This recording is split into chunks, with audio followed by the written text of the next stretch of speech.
Hello YouTube, it's Emma Blue Eyes 10 here again with a quick deck update on the totem build of my Blue Eyes dragons. This will probably be one of the last builds you'll see for a little while, since I will be running the Blue Eyes Maiden once I've got that sorted, but that will be a few weeks from now. So anyway, even though this current real life form is going to be dismantled in a short while, this build will be available up on DevPro and Dueling Network for anybody who wishes to duel against it. All you have to do is, if you see me on there and you want to duel against the Totem Dragon build, just send me a message and request that it's the Totem Dragon build and I will play with that. But for the moment, I hope you guys enjoyed this video. So it's just a quick update from the clock has to go, typical. Right, anyway, sorry about that. But as I said, this is you could say the final build for Totem Dragon, and I hope you guys enjoy. It's just a quick update from what I've learned from anime experience and also from articles and that I've been reading up on the format, so I hope you guys enjoy. So first off is, of course, Blue Eyes Shining Dragon. Basically, the Blue Eyes cards you'll see that are in the deck already will definitely be staying the same. So Blue Eyes Shining Dragon is my favourite monster of the game, as you guys know. Gains 300 attack for every dragon in the graveyard, and she's immune to targeting effects. Then 3 Blue Eyes, because it wouldn't be a Blue Eyes deck, pretty much. 3 White Stones of Legend, the babies of the deck, which add a Blue Eyes to your hand. 1 Light and Darkness Dragon, just to basically negate the opponent and all that. I constantly switch between 1 and 2, but I think 1's more than adequate for the moment, because, well, I might be running something else different anyway.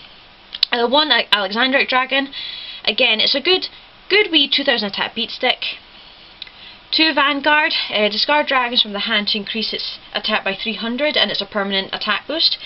Also, if it's destroyed and sent, bloody phone, sent to the graveyard by an opponent's card effect, it can resurrect a normal dragon type monster, so brilliant for Blue Eyes. And typical, my phone has to go off every time I do this. I've changed from 2 Debris Dragon to 1 Delta Flyer just because of some Synchro monsters in the extra deck. It made it a lot easier to get into like Synchro 11s and above. Also, with the old strategy of resurrect a Totem Dragon, summon Delta Flyer, increase its level overlay for a level 3 or so, and I get to reuse Totem Dragon's effect again in the graveyard. It's also very searchable by the 3 Masked Dragons in the deck, which, you know, search out any dragon I need with 15 attack or less. Got double Exploder Dragon, and this was a good tech card in Dragon Rulers, and I've adopted it because I love Exploder Dragon. It's just a nasty little surprise for the opponent.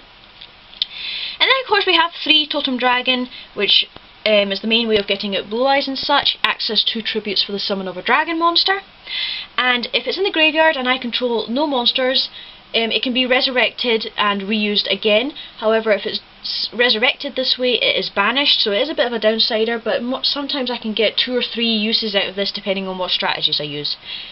And also, if you notice, I've got the monster count has gone down to 20 again. It used to be 23, 24, just because I needed to make room for 1 or 2 more spell and trap cards.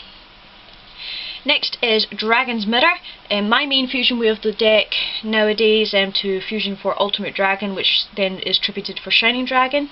Downside is, monsters are removed from play, but there's nothing I can do about that, sadly.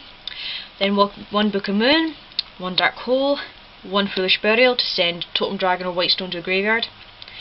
3 Pot of Duality, just to help with the consistency of the deck and add cards to search out for cards to add to the hand.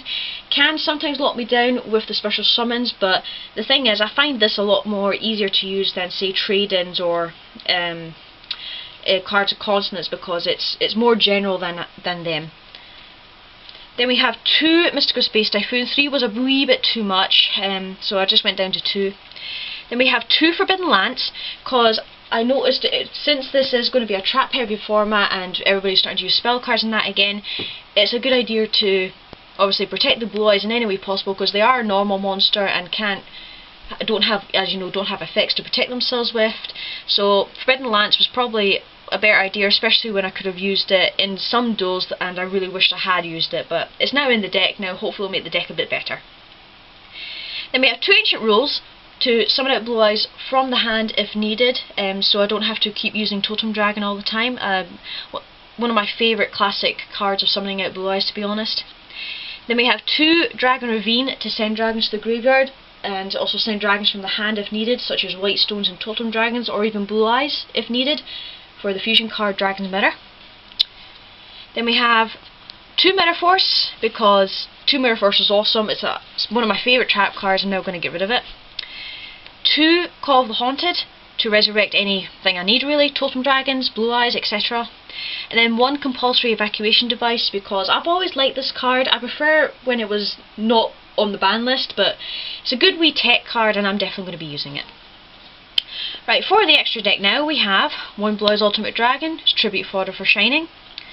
2 Black Rose Dragon, to basically blow up the field, because you know, people set a lot of back rows, special a lot of monsters, and with my kind of deck style it's difficult to get around that sometimes, so double Black Rose is great for just keeping control of the field. 1 Stardust Dragon, to negate destruction.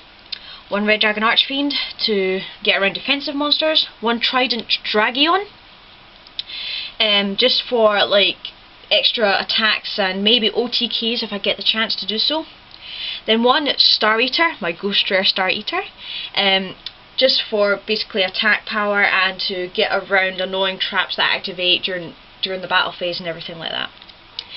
Then for Exceeds we have 1 number 17 Leviathan Dragon, main way to reuse a Totem Dragon in a way with Delta Flare. 1 Queen Dragoon, to protect my dragons from being destroyed by battle and resurrect a Blue Eyes if needed from the graveyard. 1 Thunder End Dragon, which is just basically a dark hole built into this, but I need 2 normal level 8s, so Blue Eyes fits the bill. Then we have 1 Heretic Sun Dragon Overlord Heliopolis for Singularity Destruction. And finally, 2 number 107 Galaxy Eyes Tachyon Dragon, which is a mini skill drain in the battle phase, and if it negates any effects in that way, it gains 1000 attack and can attack again, so it can also be sort of a 1-turn kill card if it's played right. Anyway guys, that's it for this deck review. I hope you enjoyed. This is the Totem Dragon build. Blue Eyes Maiden build will probably be a few weeks from now, but until then I hope you enjoyed this, and we'll see you guys in the next video. Bye!